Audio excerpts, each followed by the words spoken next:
Assalamualaikum warahmatullahi wabarakatuh. Sabahul khair jami'an, ahlan wa sahlan fi video ta'alumil yaum.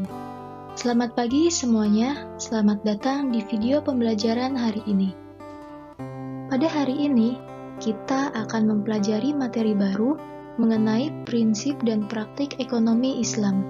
Tetapi, sebelum lanjut memahami apa makna dari prinsip dan praktik ekonomi Islam, saya akan menyampaikan terlebih dahulu tujuan pembelajaran kita pada hari ini.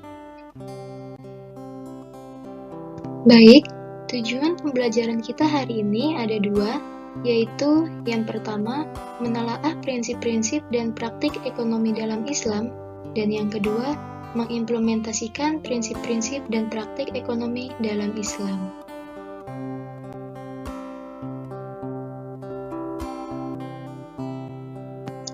Adapun outline pembahasan kita pada hari ini yaitu makna muamalah, hal-hal yang dilarang dalam muamalah, dan yang terakhir macam-macam muamalah. Oke, langsung saja kita simak pembahasan materi pada hari ini yaitu tentang prinsip dan praktik ekonomi dalam Islam.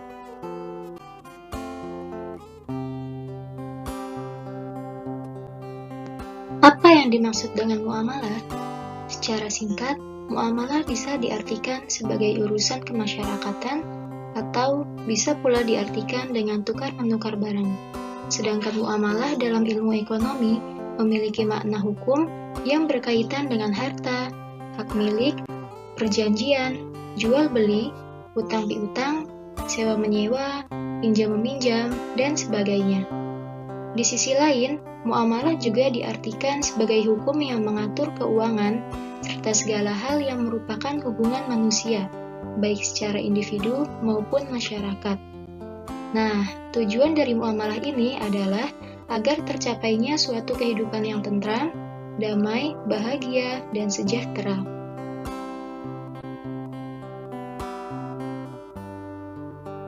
Dalam bermuamalah, tentunya ada pula hal-hal yang harus diperhatikan agar kita tidak salah melangkah.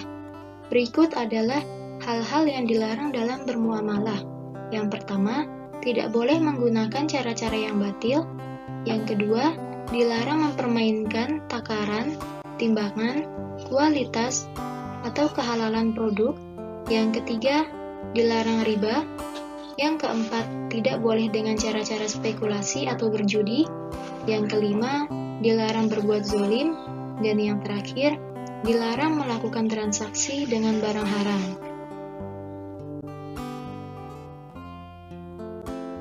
Selanjutnya adalah macam-macam muamalah. Ada 3 macam muamalah. Yang pertama jual beli, yang kedua utang piutang, dan yang ketiga sewa menyewa. Langsung saja kita simak bagaimana prinsip dan praktik dari ketiganya.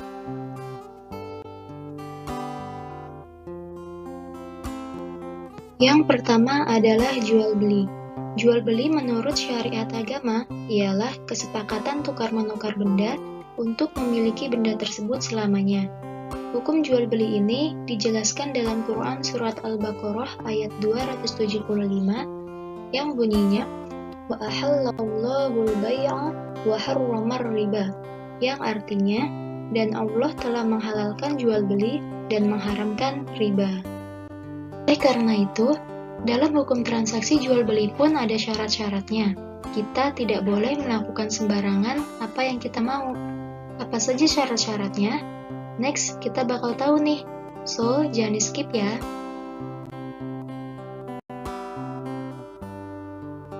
Nah, jadi syarat-syarat jual beli itu ada 3. Yang pertama, antara penjual dan pembeli. Yang kedua, uang dan barang. Dan yang ketiga, ijab qabul. Yang pertama, yaitu syarat antara penjual dan pembeli. Jadi, maksudnya itu, di antara keduanya, baik si penjual maupun pembeli, disyaratkan yang berakal sehat, balik, dan atas kehendak sendiri. Mengapa begitu? Karena dalam proses jual beli diharuskan adanya ijab qabul, artinya adanya serah terima yang disetujui antara penjual dan pembeli. Kalau salah satu dari penjual atau pembeli tidak memenuhi syarat tersebut, maka transaksi jual beli tersebut batal. Yang kedua yaitu uang dan barang. Jadi, uang atau barang yang digunakan pembeli atau penjual adalah uang dan barang yang halal, bukan uang hasil mencuri atau barang bekas yang sudah tidak layak digunakan. Dengan begitu, uang dan barang yang digunakan haruslah yang halal. Selain halal, barang yang kita beli pun harus bermanfaat. Namun, kebanyakan dari manusia, mereka itu lebih menuruti hawa nafsunya. Biasanya, barang yang mereka beli bukan berdasarkan kebutuhan, tetapi keinginannya. Padahal, belum tentu barang tersebut bisa bermanfaat, atau bahkan bisa saja menjadi sia-sia. Maka dari itu, kita harus berhati-hati karena Allah menjelaskan dalam Quran Surat Al-Isra ayat 27, yang artinya, sesungguhnya pemboros-pemboros itu saudara-saudara syaitan, dan syaitan itu adalah sangat ingkar kepada Tuhan. Selain halal dan bermanfaat, barang tersebut pun harus milik sendiri. Artinya, tidak ada jaminan dari barang tersebut dan bukan hak milik dari orang lain. Dan yang terakhir, keadaan barang diketahui oleh penjual dan pembeli. Selanjutnya, syarat jual beli yang terakhir, yaitu adanya ijab qabul. Artinya, adanya persetujuan antara penjual dan pembeli ketika transaksi jual beli berlangsung. Di dalam jual beli, ada istilah khiyar. Khiyar artinya boleh memutuskan antara meneruskan atau membatalkan proses jual beli. Dalam hal ini, khiyar diperbolehkan dalam Islam karena jual beli haruslah berdasarkan suka sama suka. Sesuai yang dikatakan oleh Nabi, bahwasannya dua orang yang berjual beli boleh memilih untuk meneruskan atau tidak selama keduanya belum berpisah. Hadis riwayat Bukhari dan Muslim. Nah, di bawah ini ada macam-macam khiyar yang terdiri dari 3 macam. Yang pertama ada khiyar majelis, kedua khiyar syarat, dan yang ketiga khiyar aibi.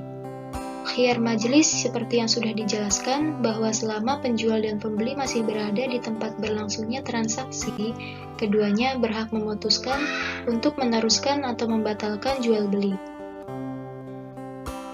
Yang kedua khiyar syarat, yaitu khiyar yang dijadikan syarat dalam jual beli. Misalnya, penjual memberi batas waktu kepada pembeli untuk memutuskan jadi tidaknya pembelian tersebut dalam waktu 3 hari. Maka, apabila pembeli mengiyakan, status barang tersebut sementara yaitu dalam masa khiyar, tidak ada pemiliknya. Artinya, si penjual tidak berhak menawarkan kepada orang lain.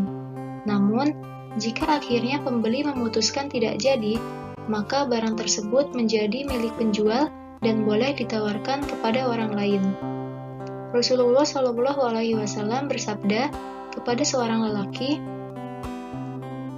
"Engkau boleh khiyar pada segala barang yang engkau beli selama 3 hari 3 malam."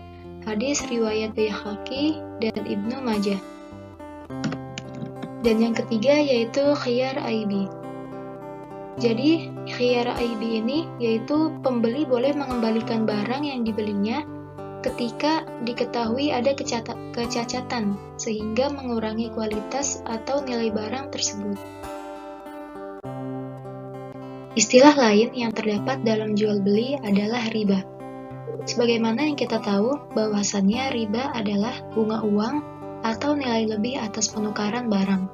Rasulullah SAW pernah bersabda bahwasannya Rasul mengutuk orang yang mengambil riba, orang yang mewakilkan, orang yang mencatat, dan orang yang menyaksikan. Hadis riwayat Muslim. Mengapa demikian? Karena bentuk apapun dari riba hukumnya adalah haram. Di bawah ini ada 4 macam riba, diantaranya riba fadli, riba qardi, riba yadi, dan riba nasi'ah. Apa yang dimaksud dengan riba fadli? Riba fadli ini adalah penukaran barang sejenis namun tidak sama timbangannya atau takarannya. Contohnya, 1 gram emas ditukar dengan 1/4 gram emas, atau 1 kilo beras yang ditukar dengan beras yang takarannya kurang dari 1 kilo. Jadi intinya, apa saja yang ditukar dengan barang sejenis namun takarannya dan ukurannya tidak seimbang, itulah yang dinamakan dengan riba fadli. Yang kedua yaitu riba qardi. Riba qardi adalah kegiatan pinjam-meminjam dengan syarat harus memberi kelebihan saat mengembalikannya. Misalnya, seseorang meminjam uang sebesar 1 juta rupiah, kemudian diharuskan membayarnya kembali sebesar 1.300.000 rupiah. Nah, tambahan bunga 300 ini yang dinamakan riba qardi. Yang ketiga, riba yadi. Riba yadi artinya akad jual beli barang sejenis dan sama timbangannya, namun penjual dan pembeli berpisah sebelum melakukan serah terima. Misalnya, seseorang membeli 1 kuintal beras. Setelah dibayar, si penjual langsung pergi, sedangkan berasnya dalam karung belum ditimbang apakah cukup atau tidak. Atau contoh lain, misalnya ketika Anda membeli paket internet 30 GB, tanpa dicek isi kuota tersebut benar atau tidak, Anda langsung membayar kemudian pergi. Nah, kemudian sesampainya di rumah ternyata isi kuota tersebut hanya 20 GB. Maka itulah yang dimaksud dengan riba yadi. Yang terakhir yaitu riba nasi'ah. Riba nasi'ah yaitu akad jual beli dengan penyerahan barang beberapa waktu kemudian. Misalnya, saya membeli tas dengan harga 200.000. Karena saya membeli tas tersebut secara kredit, maka tas tersebut harganya 300.000. 200.000-nya harga tas dan 100.000-nya sebagai imbalan untuk si penjual karena telah memberikan kesempatan berhutang kepada saya. Nah, uang 100.000 sebagai imbalan itulah yang dinamakan dengan riba nasi'ah.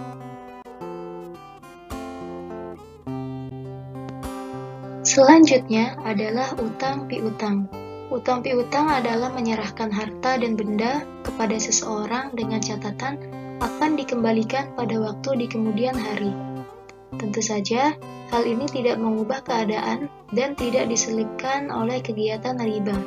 Jadi, misalnya, utang 1 juta dilunasi dengan 1 juta pula.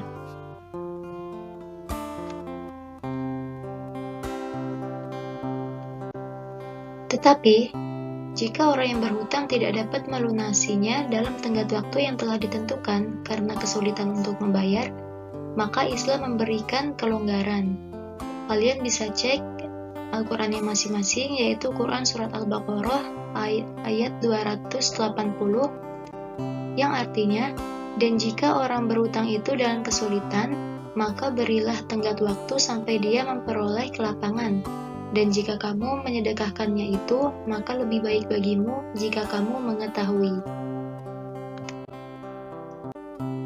Di bawah ini ada rukun-rukun utang piutang, artinya utang piutang menjadi sah apabila ada yang berpiutang dan berutang, ada harta atau barangnya, dan yang terakhir adanya kesepakatan.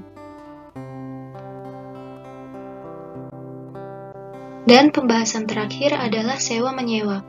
Sewa-menyewa dalam fikih Islam disebut dengan ijarah, artinya imbalan yang harus diterima oleh seseorang atas jasa yang diberikannya. Jasa di sini berupa penyediaan tenaga dan pikiran, tempat tinggal, atau hewan.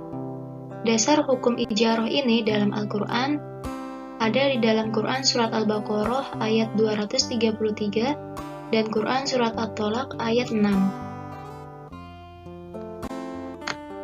Di bawah ini ada syarat dan rukun sewa-menyewa yang terdiri dari 7 syarat dan rukun. Di antaranya, yang pertama, yang menyewakan dan yang menyewa haruslah telah balik dan berakal sehat. Yang kedua, sewa-menyewa dilangsungkan atas kemauan sendiri, bukan karena terpaksa. Yang ketiga, barang tersebut menjadi hak sepenuhnya orang yang menyewakan atau walinya. Yang keempat, ditentukan barangnya serta keadaan dan sifat-sifatnya. Yang kelima, manfaat yang akan diambil dari barang tersebut harus diketahui dengan jelas oleh kedua belah pihak. Yang keenam, disebutkan dengan jelas berapa lama akan memanfaatkan barang tersebut. Dan yang terakhir, harga sewa dan cara pembayarannya juga harus ditentukan dengan jelas serta disepakati bersama. Oke, itu dia pembahasan kita pada hari ini. Semoga apa yang kita pelajari hari ini dapat dipahami dan bisa bermanfaat untuk kita semua. Mohon maaf apabila terdapat kesalahan dan kekurangan lainnya. Thanks for attention. Jazakumullahu khairan katsiran. Wassalamualaikum warahmatullahi wabarakatuh.